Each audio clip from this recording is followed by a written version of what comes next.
சங்கீதம் 50. வல்லமையுள்ள தேவனாகிய கர்த்தர் வசனித்து, சூரியன் உதிக்குந் திசை தொடங்கி அது அஸ்தமிக்குந் திசைவரைக்குமுள்ள பூமியை கூப்பிடுகிறார். பூரணவடிவுள்ள சீயோனிலிருந்து தேவன் பிரகாசிக்கிறார். நம்முடைய தேவன் வருவார், மவுனமாயிரார். அவருக்கு முன் அக்கினி பட்சிக்கும், அவரைச் சுற்றிலும் மகா புசல் கொந்தளிப்பாயிருக்கும். அவர் தம்முடைய ஜனத்தை நியாயந்தீர்க்க உயர இருக்கும் வானங்களையும் பூமியையும் கூப்பிடுவார். பலியினாலே என்னோடே உடன்படிக்கை பண்ணின என்னுடைய பரிசுத்தவான்களை என்னிடத்தில் கூட்டுங்கள் என்பார். வானங்கள் அவருடைய நீதியை அறிவிக்கும். தேவனே நியாயாதிபதி. என் ஜனமே, கேள், நான் பேசுவேன். இஸ்ரவேலே, உனக்கு விரோதமாய்ச் சாட்சியிடுவேன். நானே தேவன், உன் தேவனாயிருக்கிறேன்.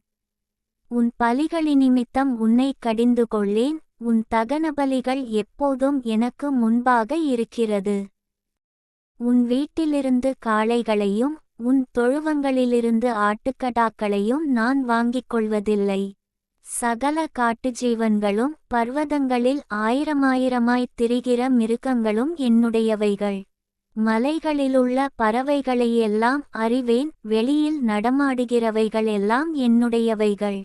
நான் பசியாயிருந்தால் உனக்குச் சொல்லேன். பூமியும் அதின் நிறைவும் என்னுடையவைகளே. நான் எருதுகளின் மாம்சம் புசித்து ஆட்டுக்கடாக்களின் இரத்தம் குடிப்பேனோ? நீ தேவனுக்கு ஸ்தோத்திரபலியிட்டு உன்னதமானவருக்கு உன் பொருத்தனைகளைச் செலுத்தி, ஆபத்து காலத்தில் என்னை நோக்கிக் கூப்பிடு, நான் உன்னை விடுவிப்பேன். நீ என்னை மகிமைப்படுத்துவாய். தேவன் துன்மார்க்கனை நோக்கி, நீ என் பிரமாணங்களை எடுத்துரைக்கவும் என் உடன்படிக்கையை உன் வாயினால் சொல்லவும் உனக்கு என்ன நியாயமுண்டு? சிட்சையை நீ பகைத்து என் வார்த்தைகளை உனக்கு பின்னாக எறிந்து போடுகிறாய். நீ திருடனை காணும்போது அவனோடு உறுமித்துப் போகிறாய். விபசாரரோடும் உனக்கு பங்குண்டு. உன் வாயை பொல்லாப்புக்குத் திறக்கிறாய். உன் நாவு சற்பனையை பிணைக்கிறது. நீ உட்கார்ந்து உன் சகோதரனுக்கு விரோதமாய்ப் பேசி உன் தாயின் மகனுக்கு அவதூறு உண்டாக்குகிறாய்.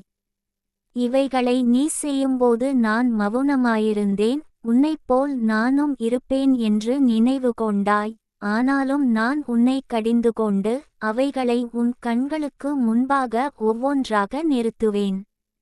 தேவனை மறக்கிறவர்களே, இதைச் சிந்தித்துக் கொள்ளுங்கள். இல்லாவிட்டால் நான் உங்களை பீறிப் போடுவேன். ஒருவரும் உங்களை விடுவிப்பதில்லை. ஸ்தோத்திர பலியிடுகிறவன் என்னை மகிமைப்படுத்துகிறான். தன் வழியைச் செவ்வைப்படுத்துகிறவனுக்கு தேவனுடைய இரட்சிப்பை வெளிப்படுத்துவேன் என்று சொல்லுகிறார்.